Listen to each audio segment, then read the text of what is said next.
You're in a meeting where the air changes just slightly. Someone suggests the plan everyone privately dislikes and the table goes completely quiet. Nobody says yes. Nobody says no. A few people nod because nodding is safer than explaining the discomfort forming in their chest. So you do the human thing. You look around, read the room, and decide the room must be fine with it.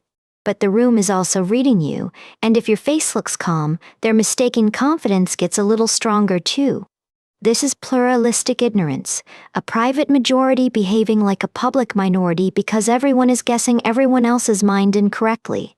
In 1993, Deborah Prentice and Dale Miller studied Princeton students who believed they were more uncomfortable with campus drinking than the average student. That detail matters. The students weren't simply hypocrites.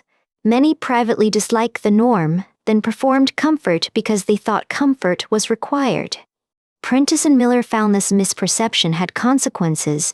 Students adjusted their attitudes and behavior toward the falsely imagined norm over time. Picture the party version. The loudest few look relaxed. The uneasy many stay quiet. By morning, everyone thinks uneasiness was rare. Pluralistic ignorance turns absence into evidence. No objection becomes support.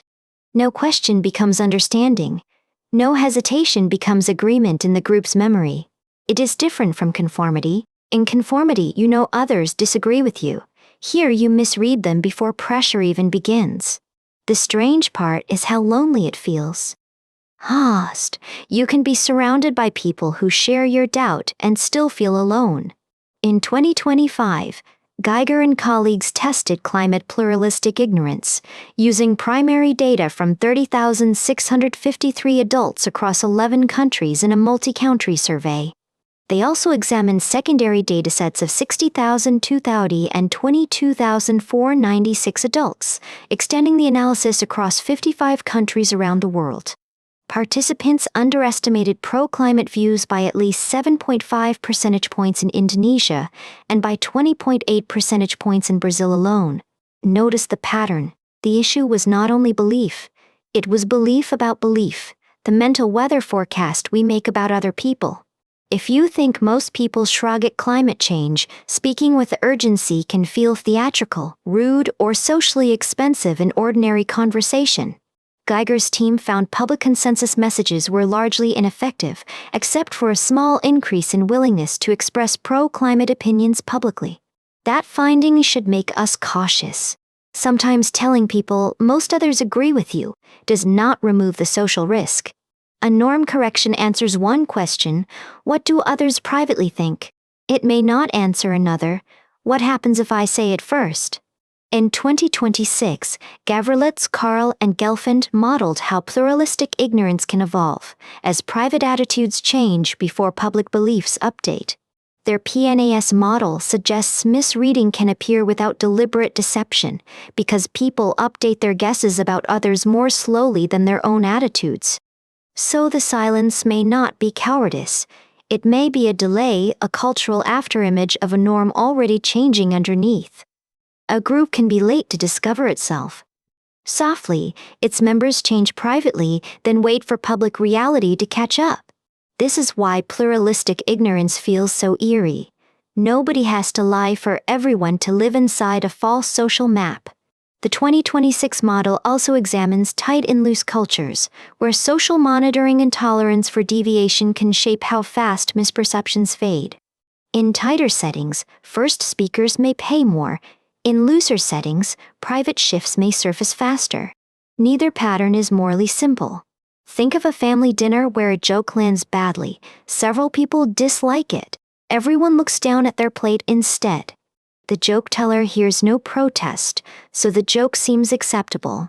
The silent listener sees silence, so objection seems unusually sensitive. By dessert, a room full of discomfort has become a room that appears to endorse the thing it quietly disliked most. A recent study on prejudice perceptions examined pluralistic ignorance for both automatic and controlled expressions, expanding the idea beyond obvious public behavior. That distinction matters because people often judge prejudice indirectly. They watch pauses, laughter, eye contact, hiring language, and who gets corrected. If everyone privately rejects a biased remark but assumes others accept it, the group may protect the very norm it dislikes. The prejudice research points to a broader problem. People may misperceive not only what others say, but what others automatically feel. That is a more intimate kind of misreading. Pause. It turns moral uncertainty into social caution, right when speech matters most. Pluralistic ignorance survives because human beings are brilliant at social inference and terrible at knowing when inference has become projection. One practical response is to separate private attitudes from perceived norms. Ask, "What do you think?" before asking, "What does everyone think?" In meetings, anonymous pre-reads or private polls can help, not because people are timid, but because public first movers carry extra social cost. If you lead a room, consider making dissent procedural, not heroic, not personal, just part of how decisions get checked. A simple phrase can change the evidence available. Before we decide, I'd like to hear concerns that haven't been voiced yet. If this kind of social misreading fascinates you, liking or subscribing helps more people find the show, and helps us keep exploring carefully. The goal is not to force confession. It is to make uncertainty speakable before the group mistakes quiet for agreement again. Prentice and Miller's Princeton work showed students' personal discomfort and their estimates of others' comfort diverged, creating pressure toward the misread norm. That is the cruel loop. You perform acceptance to avoid standing out, and your performance becomes evidence that others should perform acceptance too. Nobody needs to enjoy the performance. They only need to believe the audience expects it and will punish the first visible break. In the climate study, underestimation appeared across many national contexts, which suggests the mechanism is not limited to one campus or subculture. But the differences between countries also matter. Misreading has a culture, a history, and a local cost structure around speech. A quiet commuter train, a military unit, a church committee, and an online fandom do not punish deviation in the same way.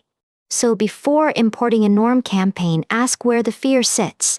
Is it embarrassment, retaliation, exclusion, moral judgment, or simple uncertainty? This is where public consensus messaging can disappoint. It can correct the arithmetic while leaving the emotional equation untouched for the first speaker. Geiger and colleagues found consensus information only slightly increased willingness to express pro-climate views, not broader climate attitudes or behaviors. In other words, learning that people agree may open the mouth a little. It may not move the feet yet. Half smile, that should sound familiar. We often know the room better than we trust the room, and that gap changes behavior. One approach is staged disclosure, private input first, small group discussion next, then public deliberation after people have seen they are not alone. Another is rotating the role of constructive skeptic so dissent belongs to the process, not to whoever feels brave that day. Pluralistic ignorance also explains why norm change often looks sudden. The change was not sudden. People had been moving quietly underneath. The 2026 Cultural Evolution Model frames pluralistic ignorance as a lag between private attitude change and collective belief updating processes. That lag can make old norms look stronger than they are, and new norms look weaker than they feel privately. You see it when a workplace ritual disappears after one person finally says, "Do we still need to do this every week?" The astonishing part is not that others agree, it is how long everyone behaved as if agreement were impossible even there. For your own life, treat consensus as a hypothesis, not a fact.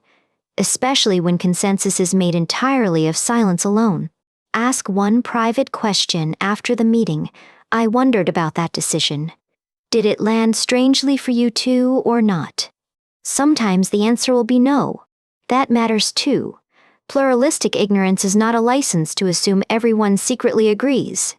The point is humility. Other minds are not transparent to us, even when faces look calm and voices sound certain nearby. Across the newer climate evidence, prejudice research, and cultural modeling, the theme is consistent. Public behavior can misrepresent private belief. That does not mean people are fake. It means social life is filled with estimates, and estimates can quietly coordinate the wrong thing. When you notice a room going silent, you might consider naming the ambiguity gently. Silence can mean agreement, confusion, fatigue, or caution. Then create a lower risk path.